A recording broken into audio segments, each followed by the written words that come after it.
दादी फिर से वही सूखी रोटी? कुछ अच्छा नहीं बना सकती तुम? दादी ने हल्की मुस्कान के साथ उसकी ओर देखा। बेटा, जो है वही बना सकती हूँ, लेकिन तेरे लिए इसमें भी प्यार बहुत है। प्यार से पेट नहीं भरता। राम झुंझलाकर बोला और थाली दूर सरका दी। दादी की आंखों में एक पल को नमी आई, मगर उन्होंने कुछ नहीं कहा। बस चुपचाप थाली उठाकर अंदर रखाई।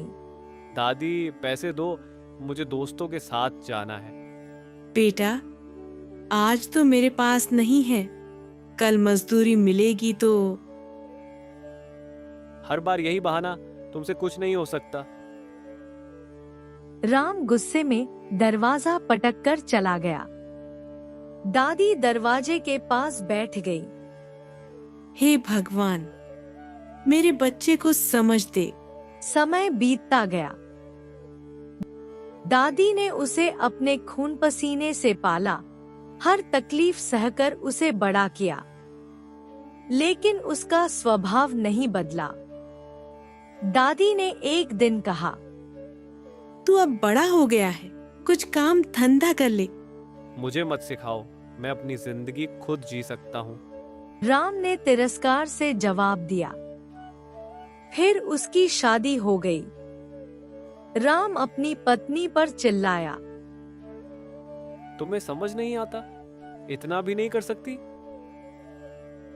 दादी को यह सब देखना बहुत भारी लगता था। बेटा, औरत पर हाथ नहीं उठाते। कोशिश, मुझे बहाने मत दो, आप बीच में मत पड़ो दादी। उस दिन दादी बहुत रोई थी। कुछ सालों में उसके 2 छोटे छोटे बच्चे हो गए। दादी उन बच्चों को सीने से लगाए रखती। मेरे बच्चों को मत डांटो। आपने ही तो बिगाड़ा है मुझे। दादी चुप हो जाती। शायद सच भी था। एक दिन जब राम दादी के कमरे में आया तब उसने देखा कि दादी चुपचाप सो रही है। जब उसने देखा कि दादी की सांसें नहीं चल रही तो बोला, दादी उठो, दादी, दादी। कोई जवाब नहीं आया। वह हिलाने लगा, दादी। लेकिन इस बार दादी सच में चली गई थी। घर में सन्नाटा छा गया। पहली बार उसे महसूस हुआ कि कुछ बहुत बड़ा खो गया है। उसकी आवाज कांप रही थी, मगर अब सुनने वाला कोई नहीं था। अब सारा घर उसी के कंधों पर था। पत्नी, 2 बच्चे, खर्चे, जिम्मेदारियां। वह दिन रात मेहनत करने लगा।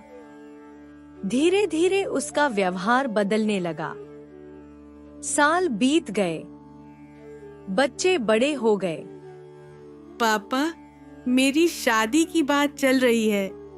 हाँ बेटा, मैं सब देख रहा हूँ। रिश्ता तय हुआ। लड़के वालों ने कहा, हमें कार चाहिए और अच्छा खासा दहेज भी। हमारा लड़का नौकरी करता है, कुछ तो मान सम्मान होना चाहिए। वह चुप हो गया। मैं कोशिश करूंगा। राम घर आकर वहां बैठ गया। अगर मैंने जवान उम्र में कुछ बचत की होती तो आज इतनी परेशानी नहीं होती। उसकी आंखों में पछतावा साफ दिख रहा था। तभी एक रिश्तेदार ने कहा, भाई, अपनी बेटी की शादी ऐसे घर में मत करो जहां कीमत लगाई जा रही हो। लोग क्या कहेंगे?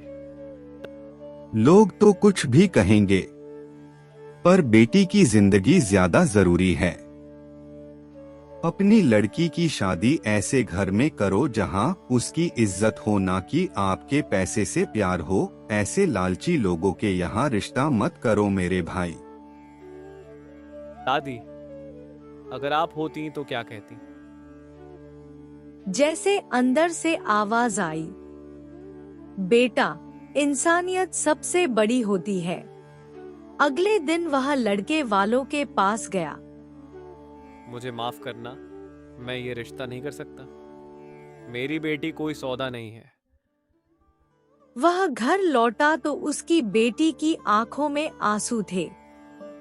पापा, आपने मेरे लिए इतना बड़ा फैसला लिया।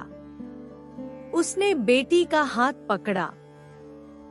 अब मैं वही करूंगा जो सही है, देर से सही पर सीख गया हूं। उस रात वह आसमान की ओर देख रहा था। दादी, आपने मुझे बहुत प्यार दिया।